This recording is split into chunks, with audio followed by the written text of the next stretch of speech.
Hi ಎಲ್ಲರಿಗೂ ನಮಸ್ಕಾರ. ಇವತ್ತು ವಿಡಿಯೋ ಮಾಡ್ತಿರೋ ಉದ್ದೇಶ ಏನು ಅಂತಂದರೆ, 2 ಡೇಸಿಂದ ಸೋಷಿಯಲ್ ಮೀಡಿಯಾದಲ್ಲಿ ಒಂದು ವಿಡಿಯೋ ವೈರಲ್ ಆಗಿದೆ. ಸಮೀರ್ ಎಮ್ ಡಿ ದೂತ ಅವ್ರದ್ದು. ಇಲ್ಲಿ ಇನ್ಸ್ಟಾಗ್ರಾಮು, ಯೂಟ್ಯೂಬು, ಫೇಸ್ಬುಕ್ಕು ಎಲ್ಲಿ ನೋಡಿದ್ರು ಅದೇ ವಿಡಿಯೋ. ಹೌದು. ಅಂಡ್ ಆ ವಿಡಿಯೋ ವೈರಲ್ ಆದ್ಮೇಲೆ ಈ ಸೌಜನ್ಯ ಅವ್ರ ಕೇಸು ಈ ತರನಾ, ಸೊ ಹಿಂಗೂ ಮಾಡಿದ್ರ, ಇಷ್ಟೊಂದು ಸತ್ಯಗಳೆಲ್ಲ ಹಂಗೆ ಮುಚ್ಚೋಗಿತ್ತ. ಈಗ ವಿಡಿಯೋ ನೋಡ್ತಿದ್ರೆ ನಮಗೆ ರಕ್ತ ಕುದಿಯುತ್ತೆ. ಹೌದು, ಅಷ್ಟು ಕ್ರೂರತೆ ಆಗಿ ನಡ್ಕೊಂಡಿದ್ರ ಹುಡುಗಿ ಹತ್ರ ಅಂತ. ಅದನ್ನ ನೋಡ್ತಿದ್ರು ಅವರು ಎಲ್ಲಿ ಯೂಸ್ ಮಾಡ್ಕೊಂಡು ಆ ಥರ ವಿಡಿಯೋ ಮಾಡಿದ್ರೆ ಹುಡುಗಿ ಮುಖ ನೋಡ್ತಿದ್ರೆ ಕಣ್ಮುಂದೆ ಬಂದಂಗಾಯ್ತು. ಹುಡುಗಿ ಎಷ್ಟು ಬೇಜಾರಾಗುತ್ತೆ ಅಂತಂದ್ರೆ ಅಷ್ಟು ರಕ್ತ ಕುದಿಯುತ್ತೆ. ಒಂದು ಫಿಲ್ಮ್ ನೋಡ್ದಂಗ ಆಗುತ್ತೆ. ಎಷ್ಟೊಂದು ಸತ್ಯಗಳು, ಯಾರಿಗೂ ಗೊತ್ತಿಲ್ಲದಿರೋಂಥ ಸತ್ಯಗಳು, ಅಂದ್ರೆ ಅದ್ಯಾವುದು ಮುನ್ನೆಲೆಗೆ ಬಂದಿರಲಿಲ್ಲ. ಇಷ್ಟೊಂದೆಲ್ಲ ನಡೆದಿತ್ತ ಧರ್ಮಸ್ಥಳದಲ್ಲಿ ಅಂತ ಹೇಳಿ ನಮಗೆ ಗೊತ್ತಾಗಿದ್ದೆ ಸಮೀರ್ ವಿಡಿಯೋನ ನೋಡ್ಬಿಟ್ಟು. ಅವನು ಅಷ್ಟು ಚೆನ್ನಾಗಿ, ಅಷ್ಟು ಪರ್ಫೆಕ್ಟ್ ಆಗಿ ಇನ್ಫಾರ್ಮೇಶನ್ಸ್ ಕೊಟ್ಟಿದ್ದಾನೆ. ಯಾವುದು ಅದ್ರಲ್ಲಿ ಸುಳ್ಳಲ್ಲ, ಎಲ್ಲದಕ್ಕೂ ಅವನ ಹತ್ರ ಪ್ರೂಫ್ ಇದೆ. ಇವನ್ ನಾನು ಕೂಡ ನೆನ್ನೆ ಮಾತಾಡಿದೆ, ಸಮೀರ್ ತುಂಬಾ ಚೆನ್ನಾಗಿ ವಿಡಿಯೋ ಮಾಡಿದ್ಯಾ, ಕರೆಕ್ಟಾಗಿ ಪರ್ಫೆಕ್ಟಾಗಿ ಹೇಳಿದ್ಯಾ, ನಮ್ಗೆ ಎಷ್ಟೊಂದು ವಿಷಯಗಳೇ ಗೊತ್ತಿರಲಿಲ್ಲ, ಆ ಎಲ್ಲ ವಿಷಯಗಳನ್ನೂ ಅದನ್ನು ತಿಳಿಸ್ಕೊಟ್ಟಿದ್ಯಾ ಅಂತ ಹೇಳಿದ್ವಿ. ಅಪ್ರಿಷಿಯೇಟ್ ಮಾಡ್ತಿದ್ದೆ ನಾನು. ಅದಕ್ಕವನು ಹೇಳ್ತಿದ್ದ, ಅಕ್ಕ ಏನು ಮಾಡಿದ್ರೆ ಏನು ಬಂತಕ್ಕ, ನಮ್ಮ ಜನ ಬದಲಾಗಲ್ಲ. ಎಷ್ಟೊಂದು ಸ್ವಲ್ಪ ಸಪೋರ್ಟ್ ಮಾಡೋರು ಇರ್ತಾರೆ, ಈ ಸಪೋರ್ಟ್ ಜೊತೆಗೆ ಇನ್ನೂ ಕೆಲವೊಂದಷ್ಟು ಜನ ಇರ್ತಾರೆ, ಇನ್ನೊಂದು ವರ್ಗ ಇರುತ್ತೆ. ಅವ್ರದ್ದು ಏನಂದ್ರೆ ಎಲ್ಲದ್ರಲ್ಲೂ ಏನಾದ್ರೂ ಒಂದು ಹಾಕೋದು, ಓಕೆನಾ ನಮ್ದಲ್ಲಿ ಇರ್ಲಿ ಅಂತ ಹೇಳಿ ಒಂದು ಕಲ್ಲು ಹಾಕೋದು, ಹಂಗೆ ಮಾಡ್ತಾರೆ. ನೀನು ಮುಸ್ಲಿಮು, ಅದಕ್ಕೆ ನಮ್ಮ ಹಿಂದೂ ಧರ್ಮದ ಬಗ್ಗೆ ಮಾತಾಡ್ತಿದ್ಯಾ ಅಂತ ಹೇಳಿ ಈ ಒಂದು ವಿಚಾರದಲ್ಲಿ ಧರ್ಮನ ತರ್ತಿದ್ದಾರೆ. ಅದಕ್ಕೆ ಎಷ್ಟು ನ್ಯಾಯ ಅಂತ ನೀವೇ ಯೋಚನೆ ಮಾಡಿ. ಎಷ್ಟು ಸರಿ ಅದು? ನೀವು ನಾಗರಿಕರಾಗಿದ್ರೆ, ನೀವು ನಿಮ್ಮ ಮನೆ ಹೆಣ್ಮಕ್ಳಾಗಿದ್ರೆ ನೀವು ಮಾತಾಡ್ತಿದ್ರ? ಹೌದು. ಒಂದ್ ಸ್ವಲ್ಪ ಆದ್ರೂ ಮಾನವೀಯತೆ ಬೇಡವಾ, ಮನುಷ್ಯತ್ವ ಬೇಡವಾ? ಏನ್ ನಮ್ಗೆ ಅಸಹ್ಯ ಅನ್ಸುತ್ತೆ ಆತರ ಕಮೆಂಟ್ಗಳು ನೋಡಿದಾಗ. ಅವನು ಸತ್ಯನ ತಗೊಂಡ್ಬಂದು ಹೇಳಿದಾರೆ, ನಿಮ್ಗೆ ಯಾಕಂದ್ರೆ ತಗೊಳಕ್ ಆಗ್ತಿಲ್ಲ ಸತ್ಯನ. ಅವನಿಲ್ಲಿ ಯಾವುದೇ ದೇವ್ರ ಬಗ್ಗೆ ಆಗ್ಲಿ ಧರ್ಮದ ಬಗ್ಗೆ ಅವ್ನು ಮಾತಾಡಿಲ್ಲ. ಸೌಜನ್ಯ ಕೇಸ್ ಬಗ್ಗೆ ಮಾತಾಡಿದಾನೆ. 2012ರಲ್ಲಿ ಆಗಿರುವಂತದ್ದು ಈ ಘಟನೆ ಆಯ್ತಾ. 2012ರಿಂದ ಒಂದು ಹೆಣ್ಣು ಮಗುಗೆ ನಮ್ಮ ಕರ್ನಾಟಕದಲ್ಲಿ ನ್ಯಾಯ ಕೊಡ್ಸಕ್ ಆಗ್ತಿಲ್ಲ. ಹೆಣ್ಮಗು ಪಟ್ಟುವಂತ ನೋವಿಗೆ ನಾವು ನ್ಯಾಯ ಕೊಡ್ಸಕ್ ಆಗ್ತಿಲ್ಲ ಅಂತ. ನಿಮ್ಗೆಲ್ಲ ಆಗುತ್ತಾ ಮಾಡಕ್ಕೆ? ನಿಮ್ಗೆ ಏನು ಮಾಡಕ್ಕಾಗಲ್ಲ, ಬರೇ ಕಮೆಂಟ್ ಬಾಕ್ಸ್ ಖಾಲಿ ಇರುತ್ತೆ ಅಂತ ಬರ್ತೀರಾ, ಬಾಯಿ ಬಂದ ಕಮೆಂಟ್ ಹಾಕ್ತೀರಾ. ನಾವು ಎಷ್ಟೊಂದು ವಿಡಿಯೋಸ್ಗಳನ್ನ ನೋಡಿದೀವಿ ಈ ಹಿಂದೆ. ಸೌಜನ್ಯ ಅವ್ರ ಬಗ್ಗೆ ಕೇಸ್ ಬಗ್ಗೆ ಮಾತಾಡುವಂತ ವಿಡಿಯೋಗಳು, ಎಷ್ಟೊಂದು ವಿಡಿಯೋಗಳು ಯೂಟ್ಯೂಬಲ್ಲೇ ಇಲ್ಲ, ಎಲ್ಲವೂ ಡಿಲೀಟ್ ಆಯ್ತಾ. ಎಲ್ಲಿ ಏನಾದ್ರೂ ಒಂದು ಸತ್ಯ ಬಂದ್ಬಿಡುತ್ತೆ, ಎಲ್ಲೇನಾದ್ರೂ ಒಂದು ಹೊರಗಡೆ ಬಂದ್ಬಿಡುತ್ತೆ ಅನ್ನೋ ಒಂದು ಕಾರಣಕ್ಕೆ ಎಲ್ಲನೂ ಕೂಡ ಹಂಗಂಗೆ ಮುಚ್ಚಾಕೊಂಡು ಬರ್ತಿದ್ದಾರೆ. ಇವನು ಎಲ್ಲೂ ಕೂಡ ಹೆಸರುಗಳನ್ನ ತಗೊಳ್ದೆ ಕರೆಕ್ಟ್ ಆಗಿ ಪರ್ಫೆಕ್ಟ್ ಆಗಿ ಒಂದು ಸತ್ಯನ ಎಕ್ಸ್ಪ್ಲೈನ್ ಮಾಡಿದ್ದಾನೆ ಆಯ್ತಾ. ಅದನ್ನ ನೋಡ್ಬಿಟ್ಟು ತುಂಬಾ ಜನ ಇಷ್ಟಪಟ್ಟಿದ್ದಾರೆ. ಹಿಂಗೂ ಇದೆಯಾ ಅಂತ ಹೇಳಿ ಅವ್ರಿಗೆ ಅನ್ಕೊಂಡಿದ್ದಾರೆ. ಅದನ್ನ ಕೆಲವೊಬ್ರು ಧರ್ಮದ ಹೆಸರಲ್ಲಿ, ನೀನು ಮುಸ್ಲಿಮ್ ಅದಕ್ಕೆ ಹಿಂದೂ ಧರ್ಮದ ಬಗ್ಗೆ ಮಾತಾಡ್ತಿದ್ದೆ, ಇವಾಗ ನಾನು ಹಿಂದೂನೇ ಆಯ್ತಾ, ಯಾಕೆ ಇವಾಗ ನನ್ನ ಮೇಲೆ ತಗೋಬರ್ತೀರಾ ಜಾತಿ ಧರ್ಮನೆಲ್ಲ ನನ್ನ ಮೇಲೆ ಹಾಕ್ತೀರಾ, ಇವಾಗ ನೀನ್ ಹೆಂಗ್ ಮಾತಾಡ್ದೆ ನೀನು ಅಂತ ಹೇಳಿ. ಸತ್ಯನ ನಂಬ್ರಿ. ಯಾಕೆ ಒಂದ್ ಹೆಣ್ಮಗು ನ್ಯಾಯ ಕೊಡ್ಸೋಣ, ಅದ್ರ ಪರವಾಗಿ ನೀವು ನಿಲ್ತಿಲ್ಲ. ಒಂದ್ ಹೆಣ್ಮಗು ನ್ಯಾಯ ಸಿಗ್ಬೇಕು ಅಂತ ಹೇಳಿ, ಸೌಜನ್ಯ ನ್ಯಾಯ ಸಿಗ್ಬೇಕಂತ ಹೇಳಿ ಎಷ್ಟೆಲ್ಲ ಹೋರಾಟಗಳಾಗಿದ್ದಾವೆ. ಎಷ್ಟೊಂದು ಜನ ಎಲ್ಲ ಬೆಳಗ್ಗೆ ಇದ್ರೆ ಹೋರಾಟಗಳನ್ನ ಮಾಡ್ತಾರೆ. ಬಟ್ ಎಲ್ಲಿ ಸಿಕ್ಕಿದೆ ನ್ಯಾಯ? ಈ ಕೇಸಿಗೆ ಎಲ್ಲಿ ಕೊನೆ ಇದೆ? ಇಲ್ಲ ಆಯ್ತಾ. ಯಾರಾದ್ರೂ ಬಗ್ಗೆ ಮಾತಾಡಿದ್ರೆ ಅವ್ರ ಮೇಲ್ಗಳೆಲ್ಲ ಅವ್ರ ಮೇಲೆ ಒಂದು 6, 7, 8 ಕೇಸ್ಗಳು, ಮತ್ತೆ ಬೆಳಗ್ಗೆ ಎದ್ದು ಕೋರ್ಟು ಕಚೇರಿ ಅಂತ ಅಲ್ಲಿ ಅದು ಹಿಂಗೆ ಆಗ್ಬಿಡುತ್ತೆ. ಯಾವುದೇ ಸರ್ಕಾರ ಮುಂದೆ ಬಂದಿಲ್ಲ ಕೇಸ್ ಬಗ್ಗೆ ಧ್ವನಿ ಅಂತ ಕೇಳಿ, ಯಾವ್ದೋ ದೊಡ್ಡ ಹೀರೋಗಳು ಬಂದಿಲ್ಲ, ಯಾವ ಮೀಡಿಯಾ ಬಂದಿಲ್ಲ. ಅಂತದ್ರಲ್ಲಿ ಇವ್ನು ಅಷ್ಟು ಧೈರ್ಯ ತಗೊಂಡು ಅಷ್ಟು ರಿಸರ್ಚ್ ಮಾಡಿ ವಿಡಿಯೋ ಹಾಕಿದ್ದಾನೆ. ಅದ್ರ ಬಗ್ಗೆ ನಾವು ಹೆಮ್ಮೆ ಪಡಬೇಕು. ಅಂದ್ರೆ ನೀವೇನು ಮನುಷ್ಯ ಹುಟ್ಟಿರೋ ಅವನ ಬಗ್ಗೆ ಆತರ ಹೋಗ್ಬಿಟ್ಟು ಕಮೆಂಟ್ ಹಾಕ್ತಿರಲ್ಲ. ಅಲ್ಲ, ಏನ್ ಗೊತ್ತಾ, ಇವಾಗ 2012ರಲ್ಲಿ ಆಗಿರುವಂತದ್ದು ನಮ್ಮ ಮೀಡಿಯಾಗಳಲ್ಲಿ ನೀವು ದಿನ ಬೆಳಗ್ಗೆ ಇದ್ರೆ ಸಾಕಷ್ಟು ನ್ಯೂಸ್ಗಳನ್ನ ನೋಡ್ತೀರಾ ಆಯ್ತಾ. ಈ ಒಂದು ಕೇಸ್ ಬಗ್ಗೆ ಪರ್ಫೆಕ್ಟ್ ಆಗಿ ಸಮೀರ್ ಮಾಡಿರೋ ತರನೇ ವಿಡಿಯೋಸ್ಗಳನ್ನ ಮಾಡಿ ಹಾಕೋದಕ್ಕೆ, ಸಮೀರ್ ಕೊಟ್ಟಿರುವಂತ ಇನ್ಫಾರ್ಮೇಶನ್ನೇ ಕೊಡೋದಕ್ಕೆ ಜಾಸ್ತಿ ಟೈಮ್ ಬೇಕಾಗಿರ್ಲಿಲ್ಲ ಮಾಡ್ಬೋದಿತ್ತು. ಬಟ್ ಆ ಧೈರ್ಯ ಬೇಕಲ್ಲ, ಸಮೀರ್ ಮಾಡಿ ಹಾಕಿದಾನೆ ವಿಡಿಯೋನ ಆಯ್ತಾ. ಅವ್ನು ಸಪೋರ್ಟಿವ್ ಆಗಿ ನಿಂತ್ಕೋಬೇಕೆ ಹೊರತು ನೀವು ಅವನ ಮೇಲೆ ಅಲಿಗೇಷನ್ ಮಾಡಿ ಅವನಿಗೆ ಥ್ರೆಟ್ಸ್ ಮಾಡೋ ತರ ಎಲ್ಲ ಮಾಡ್ತಾರ.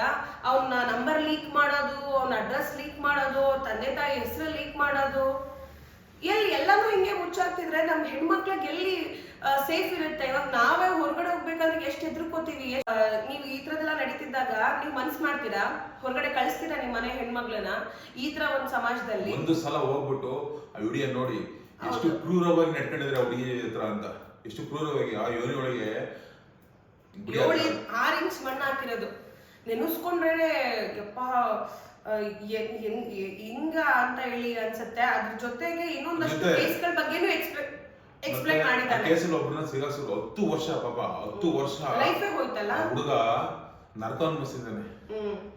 ಯಾರೋ ಒಬ್ಬ ಪೊಲೀಸು ಏನ್ ಹೇಳ್ಬೇಕು ಅಂದ್ರೆ ಗೊತ್ತಾಗಲ್ಲ. ನಿಮ್ ಸರ್ಕಾರ ಏನ್ ಮಾಡ್ತಿದೆ. ಎಲ್ಲ ಸಾಕ್ಷಿಗಳು ನಾಶ ಆಗ್ಬಿಟ್ಟಿದೆ. ಒಂದು ಸಾಕ್ಷಿ ಇಲ್ಲ. ಸೌಜನ್ಯದ ಕೇಸಲ್ಲಿ ಹಿಂಗಾಯ್ತು, ನ್ಯಾಯ ಸೌಜನ್ಯ ನ್ಯಾಯ ಕೊಡಿಸ್ಬೇಕು ಅನ್ನೋದಕ್ಕೆ ಒಂದು ಸಾಕ್ಷಿ ಇಲ್ಲ. ಕೋರ್ಟ್ ಏನ್ ಕೇಳುತ್ತೆ? ಸಾಕ್ಷಿ ಕೇಳುತ್ತೆ. ಯಾವ ಗೌರ್ಮೆಂಟ್ ಬಂದ್ರು ಇದೆ, ಯಾವ ಗೌರ್ಮೆಂಟ್ ಬಂದ್ರು ಇದೆ. ಅವಾಗ 2012 ಯಾವ ಗೌರ್ಮೆಂಟ್ ಇತ್ತು? ಬಿಜೆಪಿ ಇತ್ತು. ಇವಾಗ ಕಾಂಗ್ರೆಸ್. ಯಾರು ಅದ್ರ ಬಗ್ಗೆ ಮಾತಾಡಲ್ಲ. ಏನು ಸುಮ್ಮನೆ ಅಂತ ಗೊತ್ತಾಗ್ತಲ್ಲ. ಯಾಕೆ ನಿಮ್ಮನೆ ಹೆಣ್ಮಕ್ಳು ಸುರಕ್ಷವಾಗಿದಾರಲ್ವಾ? ಬಡವ್ರ ಮನೆ ಹೆಣ್ಮಕ್ಳು ಹೆಂಗಾದ್ರೂ ಸಾಯ್ಲಿ. ಬಟ್ ಏನ್ ಗೊತ್ತಾ, ಅವ್ನ ಎಫರ್ಟಿಗೆ ನೀವೆಲ್ಲರೂ ಬೆಲೆ ಕೊಡ್ಬೇಕು. ಅವ್ನು ಮಾಡಿರುವಂತ ವಿಡಿಯೋಸ್ ಅಲ್ಲಿ ಎಲ್ಲಿ ನಿಮ್ಗೆ ತಪ್ಪು ಅನ್ಸಿದೆ, ಎಲ್ಲಿ ನಿಮ್ಗೆ ಸುಳ್ಳು ಹೇಳ್ತಿದ್ದಾನೆ, ಧರ್ಮ ನಮ್ಮ ಧರ್ಮನೆಲ್ಲ ಹಾಳು ಮಾಡ್ತಿದ್ದಾನೆ ಅಂತ ಹೇಳಿ ನಿಮ್ಗೆ ಎಲ್ಲಿ ಅನ್ಸಿದೆ ಅವಾಗ ಕೇಳಿ. ನೀವು ಏನೋ ಹಿಂಗ್ ಮಾಡಿದ್ಯಲ್ಲ, ನೀನು ಹಿಂಗ್ ಮಾತಾಡಿದ್ಯಲ್ಲ ಅಂತ. ಅವ್ನು ಅಷ್ಟು ಚೆನ್ನಾಗಿ ಇನ್ಫಾರ್ಮೇಶನ್ಸ್ ಕೊಟ್ಟಿದ್ದಾನೆ, ಅಷ್ಟು ಇನ್ಫಾರ್ಮೇಶನ್ ಅನ್ನ ಕಲೆಕ್ಟ್ ಮಾಡಿದ್ದಾನೆ. ಅದನ್ನ ಅಂದ್ರೆ ಡೆಪ್ತ್ ಆಗಿ ನಮ್ಗೆ ಒಂದು ಆ ಕೇಸ್ ಬಗ್ಗೆ ತಿಳಿಸ್ಕೊಟ್ಟಿದ್ದಾನೆ. ಆಯ್ತಾ? ಆ ತರ ವಿಡಿಯೋ ನಿಮ್ಗೆ ಎಲ್ಲಾದ್ರೂ ಸಿಗುತ್ತಾ? ಎಷ್ಟು ವಿರುದ್ಧವಾಗಿ ನಿಂತಿದ್ದಕ್ಕೆ ಎಷ್ಟು ಜನ ಹೆಣ್ಮಕ್ಳು ಸುತ್ತಾಗಿರೋದು. ನಿಲ್ಲಂಗೆ ಅಲ್ಲ, ಅದು ನಿಮ್ ಸಪೋರ್ಟು ಇಲ್ಲ. ಅವ್ರ ಹೆಸರು ತಗೊಂಡ್ರೆ ಅವ್ರ ಬಗ್ಗೆ ಮಾತಾಡಿದ್ರೆ ಸಾಕಷ್ಟು ಕೇಸ್ ಹಾಕೊಂಡು ಒಳಗೋದು ತುಂಬಾ ಜನ ಇದ್ದಾರೆ. ಸಾಕಷ್ಟು ಕೇಸ್ಗಳನ್ನ ಹಾಕೊಂಡು ಕೋರ್ಟು ಕಚೇರಿ ಅಂತ ರಕ್ತ ಕುದೀತಿದೆ.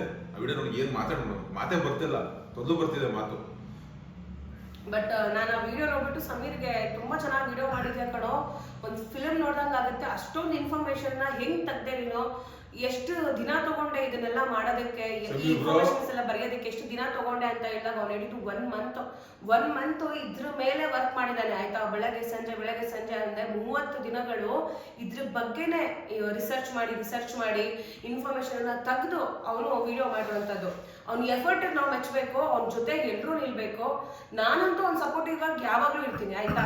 ಅವ್ನು ಮಾಡಿರುವಂತ ಅವ್ನ ಯೂಟ್ಯೂಬ್ ಚಾನಲ್ ಇರುವಂತ ಪ್ರತಿಯೊಂದು ವಿಡಿಯೋಸ್ಗಳನ್ನ ನೀವು ನೋಡಿ, ಅದ್ರ ಬಗ್ಗೆ ನಮ್ಗೆ ಗೊತ್ತೇ ಇರಲ್ಲ. ಹಿಂಗೂ ಆಗುತ್ತಾ ಪ್ರಪಂಚದಲ್ಲಿ, ಹಿಂಗೂ ನಡೆಯುತ್ತಾ, ನಮ್ಮ ಮಧ್ಯೆ ಹಿಂಗೆಲ್ಲ ಆಗುತ್ತಾ ಅಂತ ಹೇಳಿ ನಮ್ಗೆ ಅನ್ಸುತ್ತೆ. ಅವ್ನಿಗೆಲ್ಲಾನು ಕೂಡ ಅಷ್ಟು ಧೈರ್ಯವಾಗಿ, ಇನ್ನು ನಮ್ಗಿಂತ ಚಿಕ್ಕವನು. ಆಯ್ತಾ? ಅಷ್ಟು ಧೈರ್ಯವಾಗಿ ಎಲ್ಲಾನು ಸತ್ಯಗಳನ್ನ ಜನರ ಮುಂದೆ ತಂದು ಇಡ್ತಿದ್ದಾನೆ. ಅದನ್ನ ಒಪ್ಕೊಳ್ಳೋದಕ್ಕೆ ಕೆಲವೊಬ್ರಿಗೆ ಕಷ್ಟ ಆಗುತ್ತೆ. ಯಾಕಂದ್ರೆ ಅವ್ರು ತಪ್ಪು ಮಾಡ್ತಿರ್ತಾರಲ್ವಾ, ಅವ್ರ ತಪ್ಪನ್ನೇ ಮಾಡೋರಿಗೆ ಆ ತಪ್ಪುಗಳನ್ನ ನೋಡಿ ಈ ತರದ್ ಹಿಂಗೆಲ್ಲ ಇದೆ ಹಿಂಗೆಲ್ಲ ಇದೆ ಅಂತ ತಗೊಂಬಂದು ಹೇಳಿದಾಗ ಅದನ್ನ ಅವ್ರಿಗೆ ಒಪ್ಕೊಳ್ಳೋಕೆ ಕಷ್ಟ ಆಗುತ್ತೆ. ಯಾಕಂದ್ರೆ ಅವರು ಸತ್ಯನ ಮುಚ್ಚಾಕ್ಬಿಡ್ಬೇಕು. ಆಯ್ತಾ? ಸತ್ಯನ ಮುಚ್ಚಾಕ್ಬಿಟ್ಟು ಸುಳ್ಳು, ಆಯ್ತಾ, ಸುಳ್ಳುಗಳಿಂದಾನೇ ಬದುಕ್ಬೇಕು. ಎಷ್ಟು ದಿನ ಅಂತ ಸುಳ್ಳುನ ಹಂಗೆ ನಾವು ಇಟ್ಕೊಳಕ್ಕಾಗತ್ತೆ? ಸತ್ಯ ಯಾವತ್ತಿದ್ರು ಹೊರಗೆ ಬರ್ಲೇಬೇಕಾ? 2012 ಇವಾಗ 2025, ಆಲ್ಮೋಸ್ಟ್ 13 ವರ್ಷ ಆದ್ಮೇಲೆ ನಮ್ಗೆ ಸಮೀರ್ ಮಾಡುವಂತ ವಿಡಿಯೋದಿಂದ ಒಂದು ಸತ್ಯ ಗೊತ್ತಾಗಿದ್ದು. ಆಯ್ತಾ? ಸತ್ಯ, ಅದನ್ನ ನಾವು ಸತ್ಯ ತಿಳ್ಕೊಂಡಾಗ ನಾವು ಚೇಂಜ್ ಆಗ್ಬೇಕು, ಹಿಂಗ ಅಂತ ಹೇಳಿ ಚೇಂಜ್ ಆಗ್ಬೇಕು. ಇಷ್ಟು ವರ್ಷ ತುಂಬಾ ಜನ ಮಾತಾಡೋದು ಇದ್ರ ಬಗ್ಗೆ, ಇವಾಗ್ಲೂ ಮಾತಾಡ್ತಾರೆ. ಬಟ್ ಎಲ್ಲೂ ಆಚೆ ಬಂದಿದ್ರು ಅದ್ರ ಹಂಗೆ ಮುಚ್ಚಾಕಿದ್ರು ಸರಿ ವಿಡಿಯೋಸ್ ಎಲ್ಲ.